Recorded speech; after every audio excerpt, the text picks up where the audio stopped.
நீதிமன்றம் உத்தரவிட்டும் தேமுதிக பொதுக்கூட்டங்களுக்கு காவல்துறை உரிய பாதுகாப்பு வழங்கவில்லை என தேமுதிக தலைவர் திரு விஜயகாந்த் குற்றம் சாட்டியுள்ளார். சென்னை விமான நிலையத்தில் செய்தியாளர்களை சந்தித்த அவர், நடிகர் சங்க தேர்தலை பொறுத்தவரை நல்லவர்களுக்கே தமது ஆதரவு என தெரிவித்தார். மேலும் தமிழகத்தில் மக்களுக்கு பாதுகாப்பில்லாத சூழ்நிலை நிலவுவதாகவும் விஜயகாந்த் குறை கூறினார்.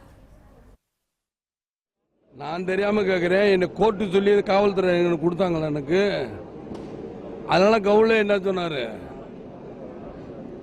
கவுல என்ன சொன்னார்னா, இந்த மாதிரி காவல்துறை மாத்திருக்கு.